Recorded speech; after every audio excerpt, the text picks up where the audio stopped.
இந்த நிகழ்வில் இன்னும் நிறைய விஷயங்களை ஆட் பண்ணுறதுக்கும் கலகலப்பாக ஆக்குறதுக்கும் நம்ம கூட 4 சிறப்பு விருந்தினர்கள் வந்திருக்காங்க. ஒருவர் தமிழ்நாடு பாடநூல் கழக தலைவர் மற்றும் நாடறிந்த பட்டிமன்ற பேச்சாளர் திண்டுக்கல் லியோனி அவர்கள் மற்றும் அவருடைய மனைவி அமுதா அவர்கள். இவங்க 2 பேரும் 25 ஆண்டுகளை கடந்துட்டாங்க. ஸோ இந்த தரப்பில் இவங்க வந்திருக்காங்க. அதே போல் இன்னைக்கு எல்லாருக்கும் தெரிஞ்ச ரொம்ப பிரபலமான ஒரு கப்பல் இயக்குனர் கார்த்திக் மற்றும் நடிகை இந்திரஜா அவர்கள். அவங்க தலைப்பொங்கலை கொண்டாட இருக்காங்க. லியோனி சார், ஃபர்ஸ்ட் உங்ககிட்ட போயிடலான்னு பார்க்குறேன். 25 ஆண்டுகள் உங்களை கடந்துட்டீங்க.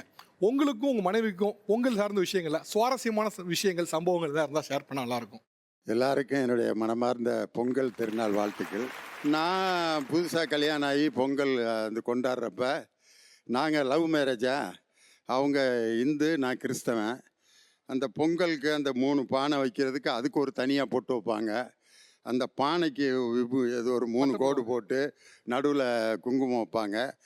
அந்த அரிசிக்கு அதை மந்திரிப்பாங்க, அதுக்கு என்னமோ ஒரு ஜபம் சொல்லுவாங்க, அதுக்கு என்னமோ ஒரு சடங்கெல்லாம் பண்ணுவாங்க.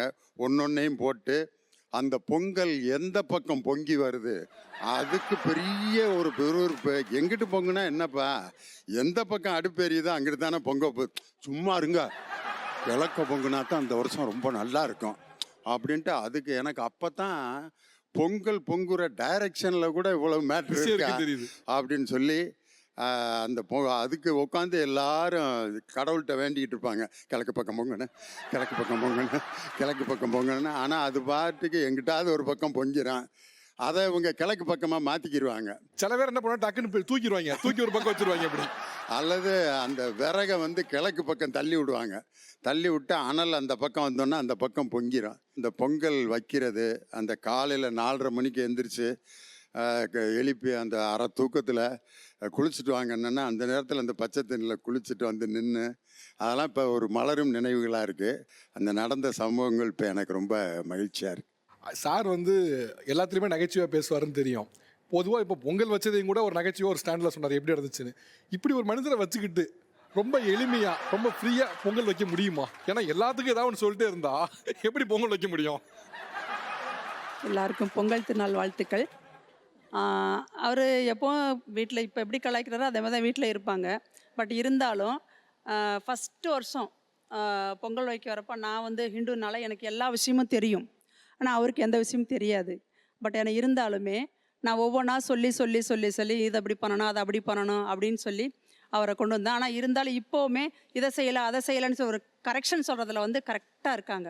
ஓ, அவர் கரெக்ஷன் சொல்லுவாரா? இப்போ வந்துட்டாங்க, ஏன்னா 25 வருஷம் ஆயிடுச்சு இல்லையா? ஓ, பெர்ஃபெக்ஷன் ஆயிட்டாப்ல. அதனால இப்போ எனக்கு தெரியாத விஷயங்கள் கூட அவர் சொல்கிறாரு. இப்போ இதிலேருந்து என்ன தெரியுதுன்னா, 25 வருஷம் அவங்க சொல்கிறத தவிர வேற எதுவுமே நான் சொல்கிறதில்லை அப்படிங்கிறத தெரிஞ்சுக்கிட்டேன். இந்த குரூப்பு பூரா எப்படி ரசிக்குது பாருங்க. நம்ம வீட்டில் தான் இப்படின்னா ஐயா வீட்லேயும் இப்படித்தானா அப்படின்னு யோசிக்கிறாங்க.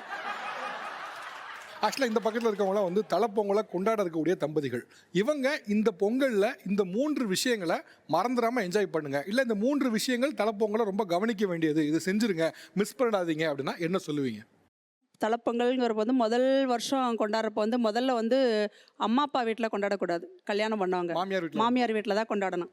அதை மாமியார் எழுந்திருக்கிறதுக்கு முன்னாடி நாம் எழுந்திரிச்சு முதல் வருஷம் இல்லையா, நமக்கு தெரியாட்டி கூட பெரியவங்களை எழுப்பி எனக்கு இதை செஞ்சு கொடுங்க, எனக்கு சொல்லி கொடுங்க, நாங்கள் செய்கிறோம் அப்படின்னு பெரியவங்ககிட்ட முதல்ல ஆசீர்வாதம் வாங்கிட்டு நாங்கள் செய்கிறோம், எங்களுக்கு சொல்லி கொடுங்கன்னு சொல்லணும். பெரியவங்களை மதிக்கணும். வயசு அனுபவம் இருக்குது பார்த்தீங்களா, இவங்ககிட்ட அனுபவம் நிறையா இருக்கும். ஒரு சில தவறுகள் செஞ்சுட்டாலும் பரவாயில்ல, நமக்கு தெரியல, சரிங்க இனிமேல் நாங்கள் செய்யலை, மறந்து அதை சரியாக பண்ணிக்கிறோம் அப்படின்னு அவங்க ஏற்றுக்கிற மனப்பக்குவம் அவங்களுக்கு வரணும். ரைட்.